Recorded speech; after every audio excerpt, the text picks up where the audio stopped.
اس کو اور خاموش رہو، چپ رہو۔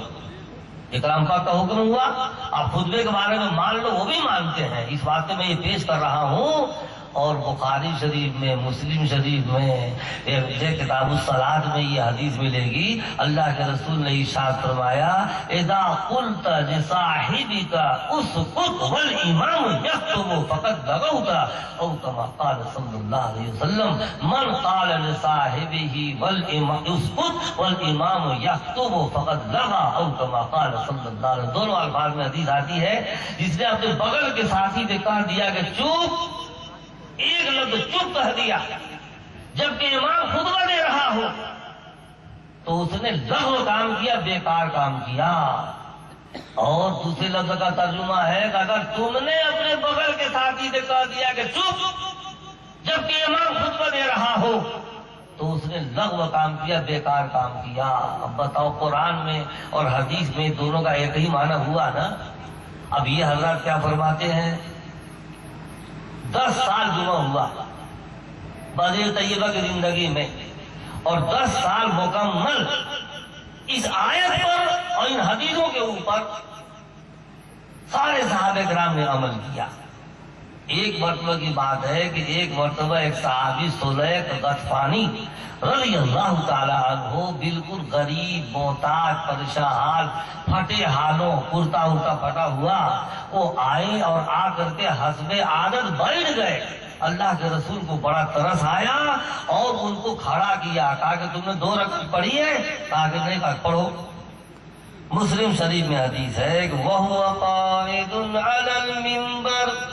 اللہ کے رسول ممبر کے اوپر بیٹھے تھے، اور مصنف ابن ابی شیبہ میں ہے کہ سکت عن الخطبہ، خطبہ سے آپ خاموش رہے، چپ رہے۔ یہ حضرات فرماتے ہیں کہ خطبہ آپ دے رہے تھے، اس وقت 2 رکعت نماز پڑھوائی، ایک مسئلہ ایک آدمی کا پیدا ہوا،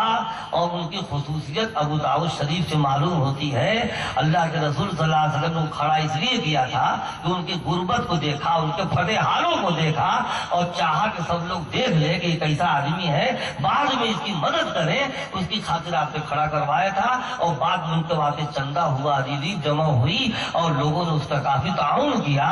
تو معلوم ہوا کہ ان کو ایک ضرورت سے کھڑا کیا، اور اپنے ممبر پر بیٹھے ہوئے تھے، خطبہ نہیں دے رہے تھے۔ اور جن روایتوں میں وہو یخ، تو وہ ہے ظاہر بات ہے کہ اس کا مفہوم صاف نہیں ہے، یعنی خطبہ دے رہے تھے، وہ قائد المنبر جب ملائیے گا تو اس کا مفہوم یہ ہوگا کہ آپ خطبہ دینے کی تیاری میں تھے، یعنی خطبہ دینے کے قریب تھے، ابھی خطبہ دے نہیں رہے تھے، ابھی منبر پر بیٹھے ہوئے تھے کہ وہ آ گئے اور آ کر کے بیٹھ گئے۔ کیوں؟ اس بات سے کہ آپ کو منبر پر بیٹھا ہوا دیکھا، اب 2 رکعت پڑھنے کا موقع نہیں تھا، اللہ کے رسول نے مہلت دے دیا اور خطبہ شروع ہی نہیں کیا آپ نے، اس کو لے کر کے مسلک احناف کے خلاف پوری ہڑبڑ مچا دیا۔ ایک روایت حدیث لے کر کے اس کو جزئی مسئلہ کہا جاتا ہے۔ دوستوں بزرگوں، جزئی مسئلہ کبھی کبھی آدمی کی خصوصیت ہوا کرتا ہے، مگر جنون ایسا اور پاگل پن سوار غیر مقلدیت کا کہ حنفیوں کے دلائل کتنے ہی مضبوط ہوں، مگر یہ مخالفت کر کے دم لیں گے۔ چوتھے دن قربانی کرنے میں خوب موٹا تازہ خصی بچا کے رکھتے ہیں، ان سے پوچھو پکڑ پکڑ کر کے، ان کے علماء سے پوچھو، غریبان پر ہاتھ ڈالو، ان سے پوچھو کہ کوئی ذخیرے حدیث میں ایک بھی صحیح روایت چوتھے دن کی قربانی کی ہے؟ انشاءاللہ قیامت کی صبح تک یہ نہیں پائیں گے، اور یہ شکست کھائیں گے، یہ جواب نہیں دے پائیں گے کسی بھی طریقے سے۔ دوستوں بزرگوں، بہرحال ان سے پوچھو تو معلوم ہوگا، ایسی ٹیڑھی بیڑھی اور 6 دم 6 غلط روایات، چاہے وہ مضبوط سے مضبوط ہمارا مسئلہ کیوں نہ ہو، مگر اس کی مخالفت بھی کھڑے ہو جائیں گے سڑی سے سڑی روایت لے کر کے۔ ٹھیک یہی حال اس معاملے کے اندر بھی ہے دوستوں بزرگوں، لہذا وہ کھڑے ہو گئے اس کو لے کر کے، اور ایک جزئی مسئلہ لے کر کے ساری قرآن پاک کی آیت کی مخالفت کی، اور بخاری اور مسلم کی صحیح ترین روایت کی مخالفت کی۔ اسی طریقے سے سارے ائمہ کرام کا ایک مسلک ہے، وہ کیا متفق ہے اس بات کے اوپر کہ 2 سال 2.5 سال جو مدت رضاعت ہے، دودھ پینے کی مدت ہے بچے کی، اس مدت میں اگر کوئی بچہ کسی عورت کا دودھ پیے گا تب اس کا رضائی لڑکا بنے گا، اور اگر بڑی عمر کا ہو گیا، داڑھی والا ہو گیا،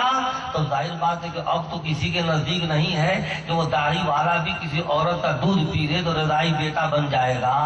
مگر یہ کہ ایک واقعہ پیش آیا اللہ کے رسول کے زمانے میں، ایک عورت نے ایک لڑکے کو رکھا تھا، اس کے گھر میں کوئی دوسرا تھا ہی نہیں دوستوں بزرگوں۔ نتیجہ یہ ہوا کہ ان کے گھر رہتے رہتے بڑا ہو گیا، اب داڑھی نکل آئی۔ لوگوں نے اللہ کے رسول سے یہ مسئلہ دریافت کیا کہ اب کیا ہو، اگر وہ گھر چھوڑ کے چلا جاتا ہے تو اس عورت کا کوئی کام نہیں چلے گا۔ اللہ کے رسول صلی اللہ علیہ وسلم نے حکم دیا کہ اس کی خصوصیت ہے کہ اس کو عورت دودھ نکال کر کے دے دے اور وہ پی لے، تو اس کے واسطے یہ خصوصیت ہو گئی۔ اب اس کا مسئلہ لے کر کے یہ لوگ کھڑے ہو گئے، صاحب کہا کہ اب داڑھی والا بھی اگر کسی کا دودھ پی لے گا تو رضائی